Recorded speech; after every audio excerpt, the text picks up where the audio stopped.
One time he locked me in containers with his shipment of kids. There were kids in there that didn't speak English. There were kids that were sick and that were already dying. There were babies. There were babies that were 6 years old, and I'll never forget them just crying, and everybody was just staring at them. Everybody was just staring at each other. Nobody knew whether or not to move. I was freaked out. There were kids in there from Africa, from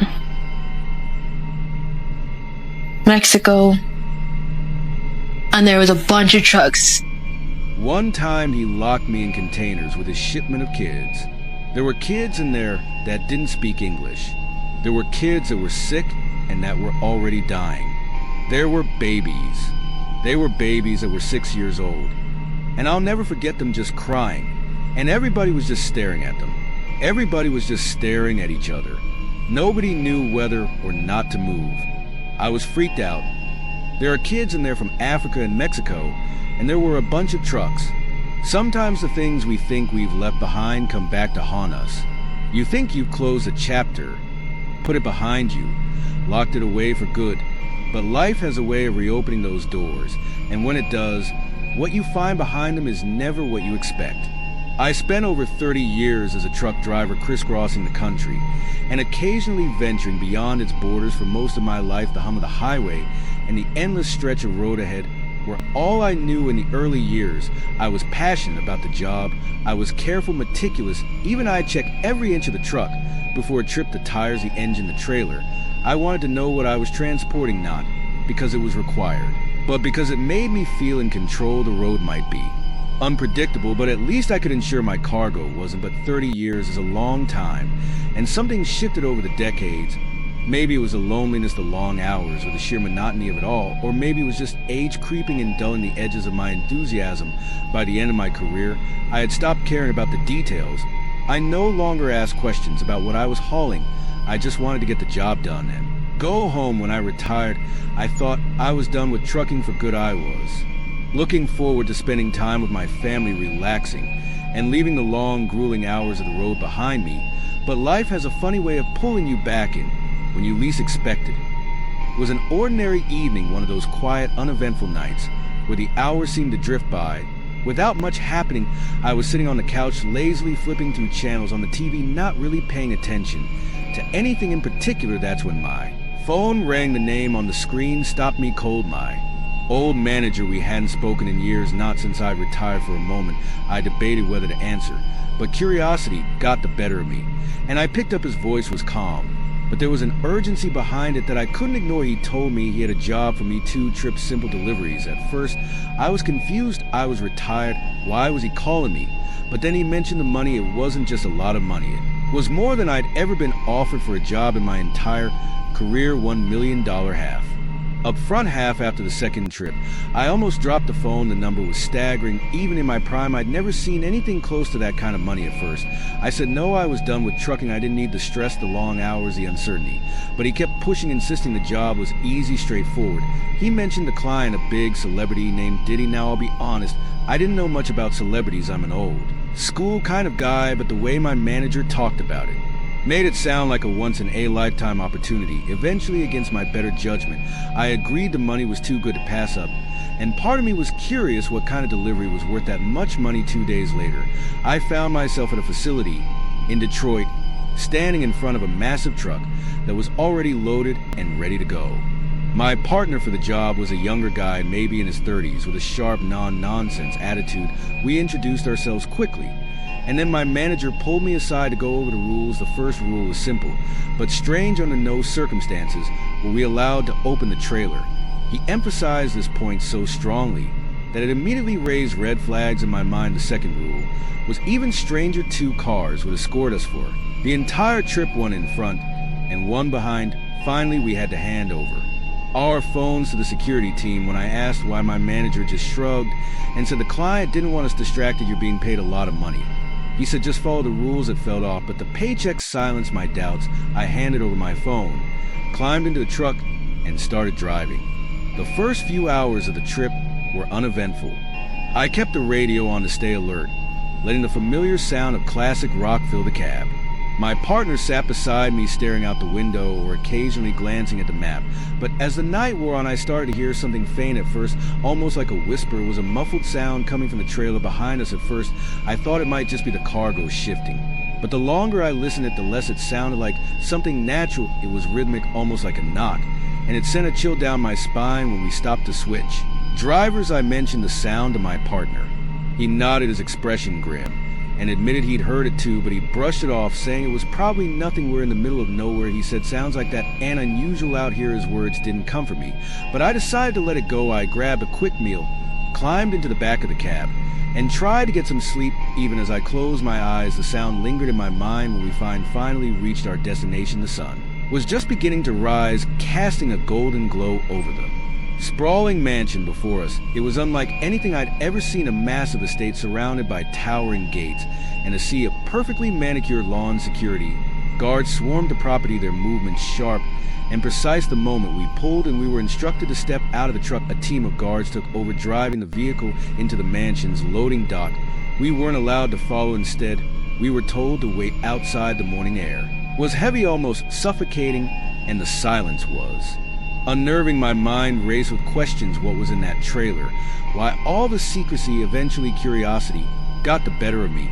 I told one of the guards I needed to use the bathroom. At first, he refused, but after some pleading, he relented. He led me inside the mansion, his movements precise and robotic.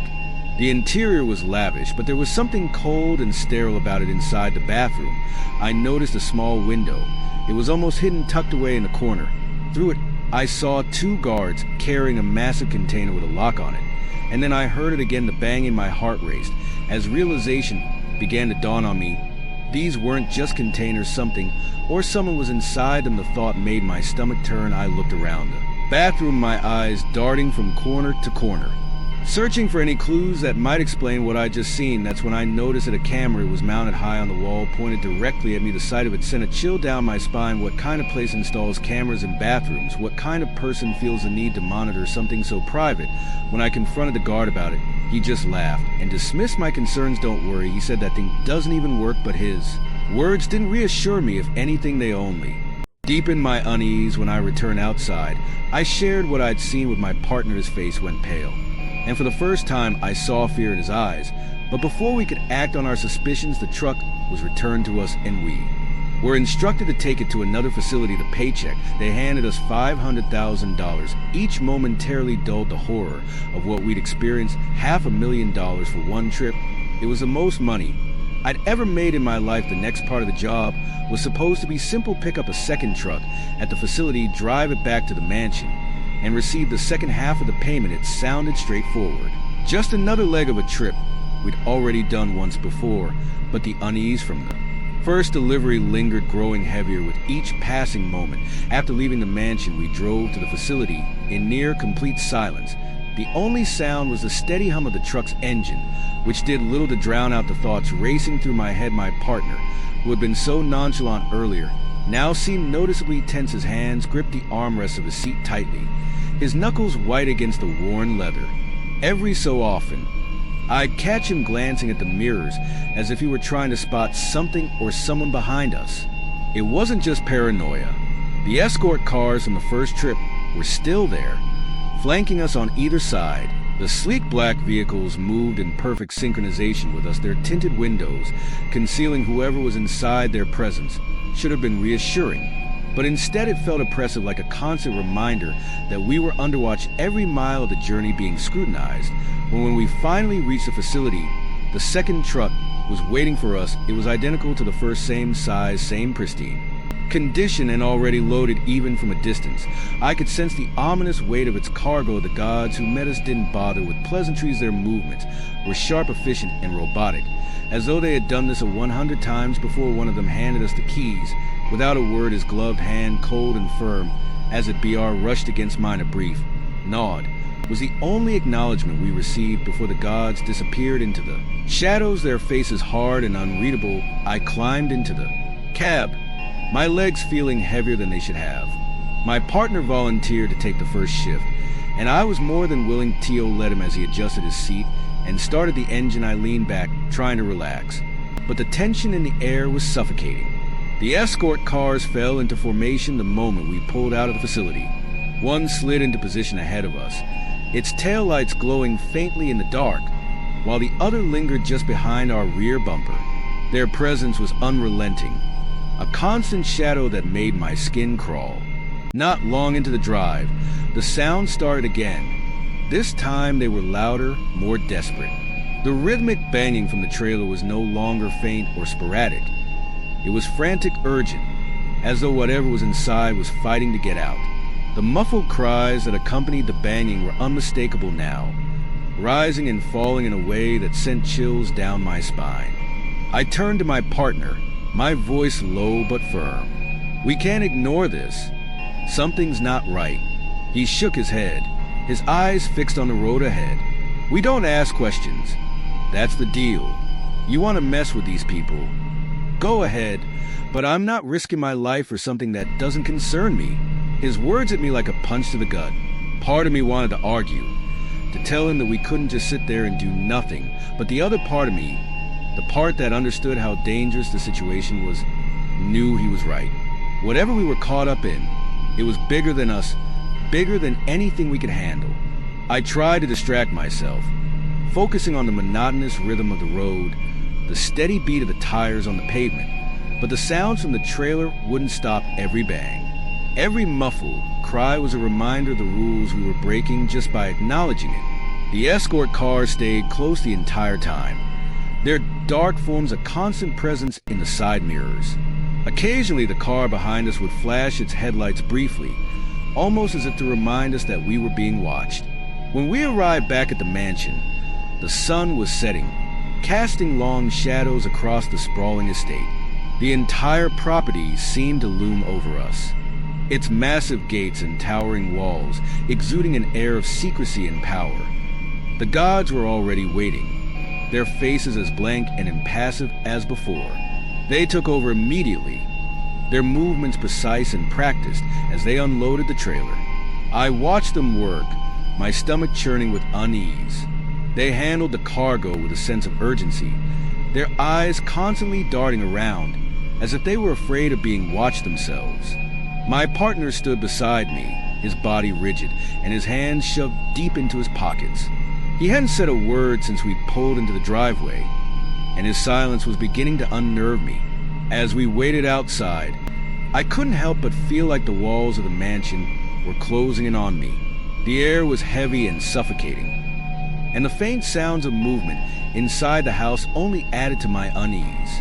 The longer I stood there, the more I felt like I was being swallowed whole by the weight of it all. Finally, after what felt like hours, the gods returned. One of them handed us 2 envelopes, each containing the second half of our payment, another $500,000. The total was now $1 million each, just as promised. But as I held the envelope in my hands, the weight of what we'd done began to sink in. The money felt tainted, like it carried the guilt and fear of whatever was in those trailers. I looked at my partner, who was clutching his envelope tightly, his face pale and drawn. "We're done, right?" I asked, my voice barely above a whisper. He nodded, but there was no relief in his expression yet. He said, "We're done." We climbed into the cab of the now empty truck, ready to head back to the facility. In Detroit, the process at the mansion had been the same as before, cold, efficient, and void of any explanation. But something was different this time. The 2 escort cars that had flanked us during the first trip and accompanied us to the facility earlier were now gone. Their absence was stark almost. Jarring without their constant presence, the drive felt unnervingly quiet, as if we'd been abandoned. The cab was filled with an oppressive silence as my partner and I pulled out of the mansion's long driveway and onto the dark highway.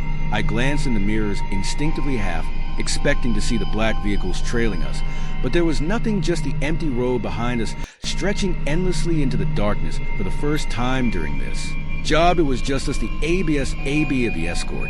Cars should have been a relief, but instead it made me feel exposed and vulnerable, the weight of the previous trips.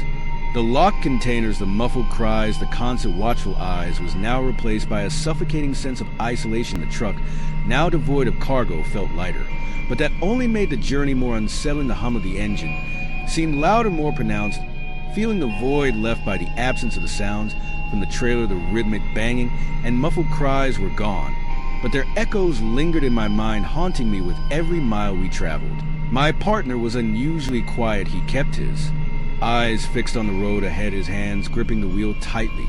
I could tell he was trying to process everything just as I was, but neither of us dared to speak. What could we even say? The job was done, the money was in our hands. But the questions, the doubts remained. The highway stretched on in eerie silence, the truck's headlights illuminating the empty road ahead. It was as if the world had been swallowed by the darkness, leaving just the two of us to navigate this endless void. When we finally reached the facility, it was nearly midnight. The floodlights cast harsh shadows over the lot, illuminating the guards who were waiting for us. They moved quickly, taking the truck without a word, their faces as expressionless as ever.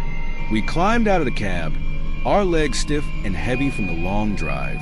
One of the guards approached us, handing over a clipboard with the final set of papers to sign. The process was mechanical and impersonal, as if we were just another cog in a machine. After signing the paperwork, my partner and I stood there for a moment, neither of us knowing what to say. The weight of the week hung heavy between us, unspoken, but understood. Finally, he extended his hand, his grip firm but brief. "Take care," he said, his voice low and strained. "You too," I replied, nodding as I watched him walk away. He disappeared into the parking lot, heading toward his car without looking back. I stood there for a moment, watching him go before turning and making my way to my own car. The drive home was long and quiet. The streets were empty, the city asleep under the blanket of night. The envelope sat on the passenger seat beside me, its weight a constant reminder of the past week. I glanced at it occasionally, the sight of it filling me with a strange mix of emotions: relief, guilt, and an overwhelming sense of dread. By the time I pulled into my driveway, the exhaustion had caught up with me. I turned off the engine and sat there for a moment, staring at the darkened windows of my house. My family was asleep inside, blissfully unaware of what I'd been through. Once inside, I placed the envelope on the kitchen table and sat down across from it.